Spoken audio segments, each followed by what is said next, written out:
TV వీక్షిస్తున్న ప్రేక్షకులందరికీ నమస్కారం. ఈ రోజు ముఖ్యాంశం ఏమిటంటే రేషన్ బియ్యం అక్రమ రవాణా చేస్తున్నటువంటి విషయం గురించి మనం చర్చిద్దాం.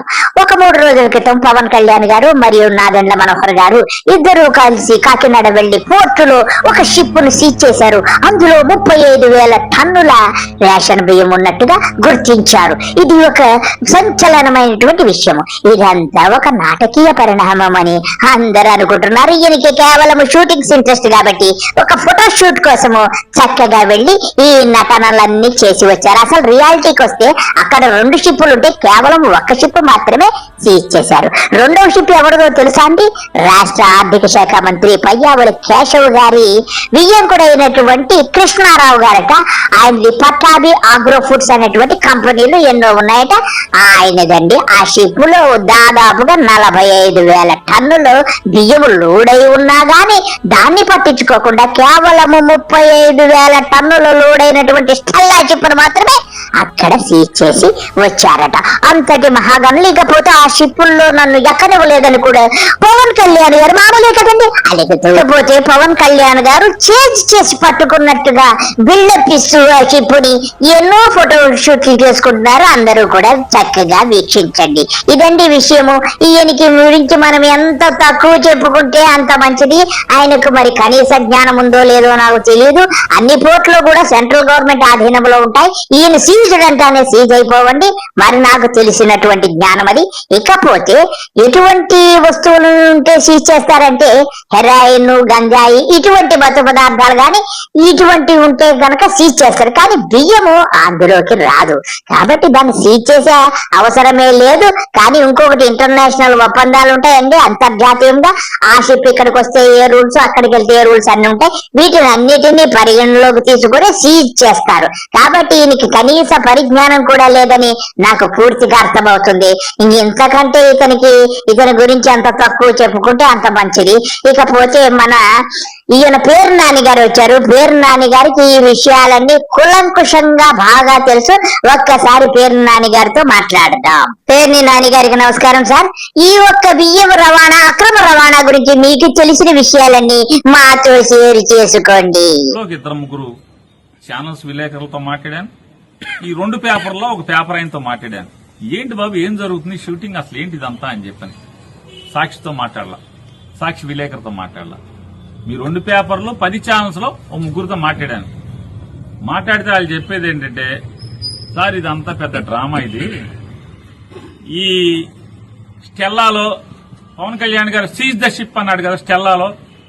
ఆ స్టెల్లాలో దగ్గర 36 మంది ఎక్స్పోర్టర్స్ కలిసి 35,000 టన్నులు ఎక్స్పోర్ట్ చేయడానికి దాన్ని తెచ్చుకున్నారు.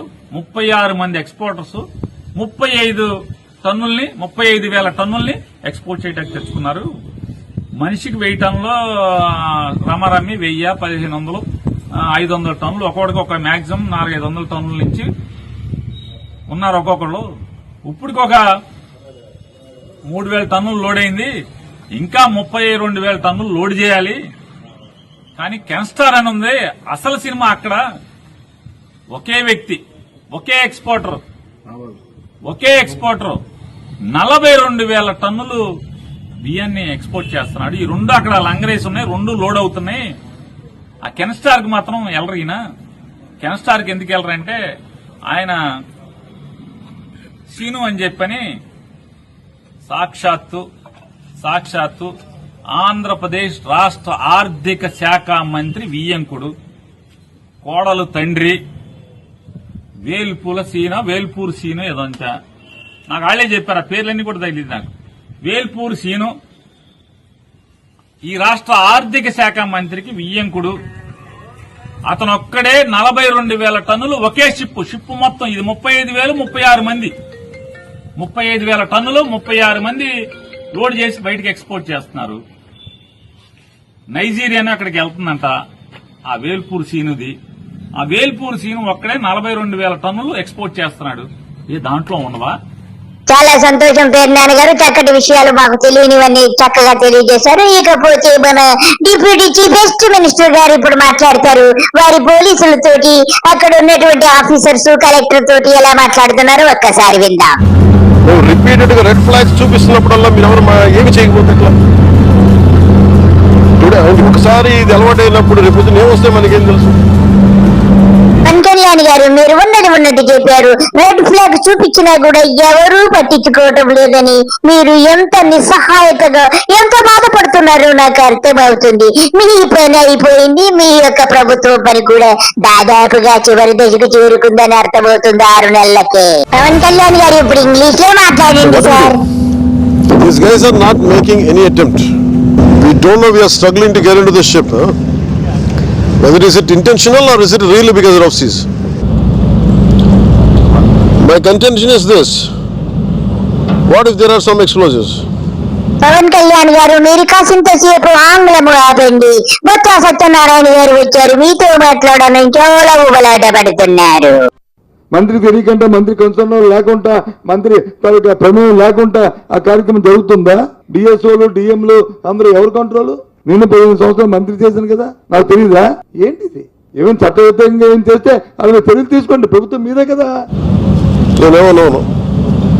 And I'm not seeing any enough fish from the Port Authority side. You guys are taking it very lightly. Huh? You guys are taking it very lightly. ఆహా, ఎంత చక్కగా ఆంగ్లములో మాట్లాడి ఆఫీసర్స్ అందరినీ సుస్సుపోయించేశారు పవన్ కళ్యాణ్ గారు. మీకు మీరే సాటి, కానీ మీ మాట ఎవరూ వినడం లేదని నాకు అర్థమైపోయింది. మీ పని అయిపోయిందని కూడా తెలుస్తుంది. ఇకపోతే మీరు గతములో సనాతన ధర్మం అనేటువంటి చక్కటి ఎపిసోడ్ చేసి దాదాపుగా 10 రోజులు తిరుపతిలో పండించారు. ఇప్పుడు మెల్ల కాకినాడ పోర్టు రేషన్ బియ్యము ఎగుమతి అనేటువంటి చక్కటి సినిమాను తీసి మమ్మల్ని అందరినీ కూడా అలరించారు. ఇకపోతే మీకు హరిహర వీర కీర వీరమల్లు అనే సినిమా తీస్తున్నారు కదా, దానికి మీకు సమయం అయినట్టుంది. ఇక మీ సోది ఆపేసి చక్కగా ఫోటోషూట్ ని పూర్తిగా ప్యాకప్ చెప్పేసి చక్కగా వీరమల్లు షూటింగ్ కి వెళ్లి షూటింగులు చేసుకోండి పవన్ కళ్యాణ్ గారు. ఇదండి మన యొక్క కాకినాడ పోర్ట్లో రైసు భోగవతం. అదే భోగవతం అని కూడా అంటారు. అందరికీ నమస్కారము. బాయ్.